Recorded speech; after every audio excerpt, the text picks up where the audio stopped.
दोस्तों आज का वीडियो बड़ा ध्यान से सुनना क्योंकि आईबीपीएस पीओ का मेंस का रिजल्ट आ चुका है और काफ़ी सारे बच्चे मुझसे कल ये पूछ रहे थे क्योंकि कई बार घबराहट होती है जिनका पहला इंटरव्यू वगैरह रहता है कि सर डीवी वगैरह को लेके क्या इसके अंदर हमको किस तरीके से तैयारी करनी है, इंटरव्यू की तैयारी किस तरीके से करनी है। इस वीडियो के अंदर मैं आपको उन डॉक्यूमेंट्स के बारे में बताऊंगा कि आपको अभी से उनकी जो है देख के रखना है और उसकी फाइलिंग करके अभी से रखनी है ताकि एंड में जब कभी भी इसका मेल आएगा उसके अंदर फिर जो डॉक्यूमेंट्स वगैरह आपसे पूछे जाएंगे तो कहीं ऐसा ना हो कि एकदम से आपको ना मिले और मन में घबराहट होने लग जाए। ये मैं मेरे पर्सनल एक्सपीरियंस से बता रहा हूँ। मेरे काफ़ी सारे फ्रेंड्स जो बैंकिंग वगैरह में लगे हैं, हम लोगों ने कैसे तैयारी करी थी, डॉक्यूमेंट्स वगैरह की पहले से उसके सेट बना के रख लिए थे जिससे हमको काफ़ी मदद जो है एंड टाइम पे मिली थी और हमारा पूरा ध्यान जो है वो केवल इंटरव्यू प्रिपरेशन पे था जब तक इसका इंटरव्यू राउंड नहीं आ जाता, ताकि आप जो है अगर कोई डॉक्यूमेंट मिसिंग भी है तो इस टाइम पे आप उस चीज़ को जो है वो पूरा कर सके। साथ ही मैं बताना चाहूंगा कि इंटरव्यू को लेके कई लोगों को घबराहट रहती है कि कहाँ से प्रिपरेशन करें, क्या करें। तो ऑलिव बोर्ड का नाम आप सभी ने सुना होगा। इनका अभी जो है इंटरव्यू का प्रिपरेशन बैच जो है वो 40% ऑफ में मिल रहा है और इसमें सबसे खास बात यह है कि इसके अंदर एक्स आईबीपीएस पैनल और एक्सपर्ट हैं जिन्होंने पहले इंटरव्यूज जो है वो आईबीपीएस के थ्रू ले चुके हैं। ये एक तरीके से 1:1 आपका इंटरव्यू होगा और भी इसमें काफी सारे फीचर्स है। इसके अंदर लाइव क्लासेस है, वीडियोज है, ये पूरे तरीके से आपको गाइडेंस करेंगे कि आपका ड्रेस कोड होना चाहिए, लैंग्वेज आपको किस तरीके से यूज करनी है। कई लोगों को प्रॉब्लम आती है इंग्लिश वगैरह बोलने में, किसी को हिंदी बोलने में थोड़ी बहुत समस्या रहती है, तो किस तरीके से आपको तैयारी करनी, किस तरीके के क्वेश्चंस आपसे क्रॉस वहां पे किए जाते हैं, आपको कैसा जवाब देना है। लिंक मैं इसका नीचे डिस्क्रिप्शन बॉक्स और पिन कमेंट में शेयर कर दूंगा, तो जिन बच्चों को तैयारी करनी हो एक बार जाके इस पे जरूर देखें। देखो सबसे पहली चीज अब हम स्टार्ट करते हैं कि आपको क्या क्या जरूरी है। देखो सबसे पहली चीज आपको चाहिए कि पहली चीज तो जो एक चेन वाली जो फाइल आती है जिसमें अंदर प्लास्टिक कवर्स रहते हैं, आपको वो फाइल लेके आनी है। फाइल लाने में कभी भी कंजूसी मत करना, ये मत सोचना कि मैं सस्ती फाइल लेके आ जाऊं, क्योंकि ये आपके कैरियर का सवाल रहता है। और पीएसयूज के अंदर इंटरव्यू होना, पीएसबीज में इंटरव्यू होना, ये अपने आप में एक बहुत बड़ी चीज होती है। यहाँ तक पहुंचना भी इतना आसान नहीं है, ये आप सब लोगों को पता है जिन्होंने एग्जाम दिए हैं काफी टाइम से। तो इसके अंदर कंजूसी मत करना, अच्छी फाइल लेके आना जिसका कवर अच्छा हो, जो मतलब जिसके अंदर ये रहे कि ऐसा नहीं हो कि जरा सा उसके अंदर कुछ पानी गिर जाए, कुछ गिर जाए तो दिक्कत हो जाए। अच्छी चेन वाली कवर वाली फाइल लेके आना, उसके अंदर प्लास्टिक कवर्स रहते हैं अंदर। वहां पे आपको क्या क्या डॉक्यूमेंट्स जो हैं वो लगाने पड़ते हैं और उन डॉक्यूमेंट्स को आप पहले से ही थोड़ा बहुत प्रिपेयर करके जो है वो रखें। देखो सबसे पहली चीज जो सबसे जरूरी रहती है वो मैं एक एक करके बता देता हूँ।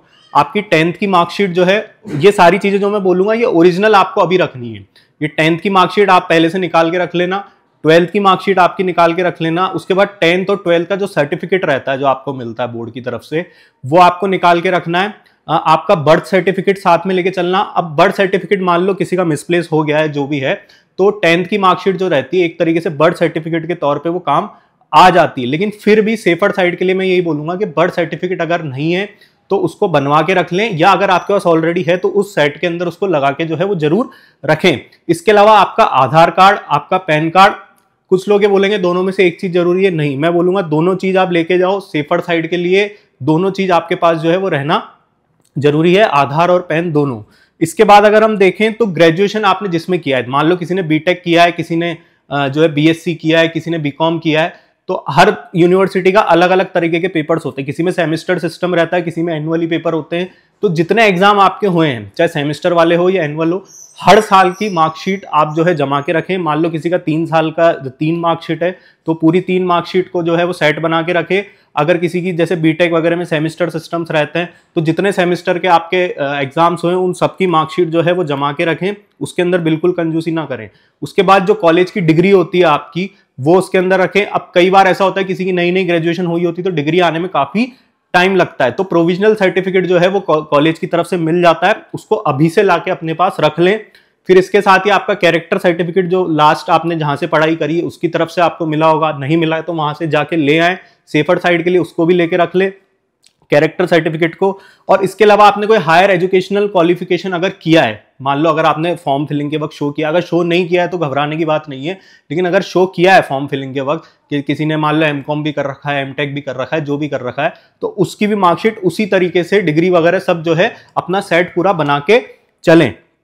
इसके अलावा एप्लीकेशन फॉर्म की कॉपी आपके पास होनी चाहिए। जो आपने पासपोर्ट साइज की फोटो एडमिट कार्ड के वक्त या एप्लीकेशन फॉर्म फिलिंग करते वक्त लगाई थी, उसकी लगभग 10 से 15 कॉपी आप पासपोर्ट साइज की फोटो की उसको बॉक्स में डाल के रखें। फाइल के अंदर साइड में बॉक्स होता है, उसको वहां पे डाल के रखें।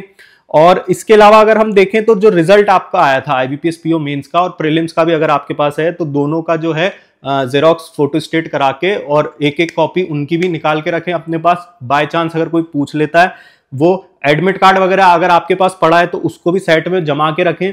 ये सारी चीजें जो है, ये बेसिक्स मैं आपको बता रहा हूं कि ये चीजें आपके पास जो है वो होना बहुत जरूरी है। क्योंकि एंड टाइम पे अगर मान लो किसी के साथ ही होता है कि 12th का सर्टिफिकेट नहीं मिला, किसी के पास क्या नहीं मिला, कई बार इंटरव्यूज के अंदर हमने ये देखा है कि वो एक बार के लिए आपको इंटरव्यू के अंदर तो अलाउ कर देंगे, पैनल के अंदर, लेकिन वहां पे होता क्या है कि आपकी पहले थोड़ी बहुत बहस होगी, जो बाहर डीवी वगैरह कर रहे होंगे वो फिर आपको अंदर तो अलाउ कर देंगे, लेकिन फिर बच्चों को वहां पे फेल कर दिया जाता है।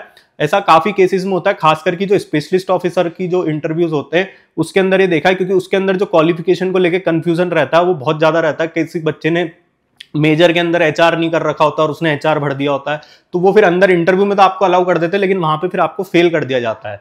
इसलिए जो बेसिक डॉक्यूमेंट्स आपके जो हैं ये पूरे तरीके से प्रिपेयर करके रखें, और अगर इनमें से कोई चीज नहीं है तो वो अभी से आप जो है बनवा के रखें सेफर साइड के लिए। ये मैं आपको बहुत ही मतलब बेसिक चीजें बता रहा हूं। और इसके अलावा जब आपके पास मेल आएगा, जो चीजें आपसे मांगी जाएगी उन चीजों के अंदर ये चीजें तो आपको बेसिकली जो है वो सारी रखनी पड़ेगी। इसके अलावा भी अगर और कोई चीज रहती तो उस मेल को ध्यान से पढ़ें, क्योंकि डीवी जो है वो एक तरीके से दो बार होता है। एक बार आईबीपीएस जो है वो आपका डीवी इंटरव्यू के पहले वहां पे डॉक्यूमेंट वेरिफिकेशन के वक्त काम आता है, और दूसरी चीज जो है जब आपका जिस बैंक आपको अलॉट हो जाता है, मान लो आपका फाइनल सिलेक्शन हो गया, उसके बाद जो भी बैंक आपको अलॉट हुआ, मान लो पीएनबी अलॉट हुआ, बड़ौदा अलॉट हुआ, तो फिर वो लोग अलग अपने लेवल पे जो है वो डीवी करते हैं, तो उस वक्त भी ये फाइल जो है आपकी काम आती है।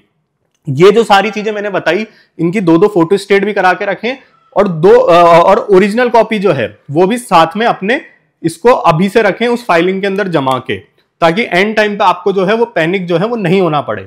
और इसी के साथ मैं बताना चाहूंगा, काफी सारे बच्चे जो रिजर्व कैटेगरी से होते हैं, जैसे एससी एसटी से कोई होता है, कोई ओबीसी से होता है, तो उस केस के अंदर जो भी डॉक्यूमेंट आपको रिक्वायर होते हैं, अगर आपको खुद को पता नहीं है, जैसे मैं जनरल कैटेगरी से था तो मुझे इतना आइडिया नहीं है उस बारे में, कहीं पे रहता है कि 6 महीने पहले का आपका सर्टिफिकेट होना चाहिए या 6 महीने के अंदर का सर्टिफिकेट होना चाहिए, जो भी रहता है। ओबीसी को लेकर काफी कंफ्यूजन रहते हैं चीजों के अंदर, तो वो जो सर्टिफिकेट है वो ढंग से पढ़ लें एक बार, नोटिफिकेशन में क्या क्या चीजें उन्होंने मांगी थी, किस तरीके से मांगी थी, किसके साइन उसके अंदर चाहिए थे, तहसीलदार के चाहिए थे, किसके चाहिए थे, वो सारी चीजें भी जो है वो अपनी पूरे तरीके से तैयार करके रखें। क्योंकि रिजर्व कैटेगरी के बच्चों को जो है वो ज्यादा दिक्कतों का सामना करना पड़ता है। जैसे ईडब्ल्यूएस कैटेगरी के बच्चों को कि कितने मंथ का है, कितने साल का, प्रीवियस ईयर का, करंट ईयर का, कौन सा सर्टिफिकेट उनका जो है वो चलेगा, तो वो अभी से उनका प्रिपेयर करके पूरा रखें। क्योंकि अगर एंड टाइम पे कुछ हो गया और आप वहां पे प्रूफ ना शो कर सके, खास करके रिजर्व कैटेगरी का बच्चा, मान लो अगर वो उसने ईडब्ल्यूएस कैटेगरी से अप्लाई किया और उसके पास प्रूफ ही नहीं है, जो प्रूफ आईबीपीएस चाह रहा है ईडब्ल्यूएस के लिए,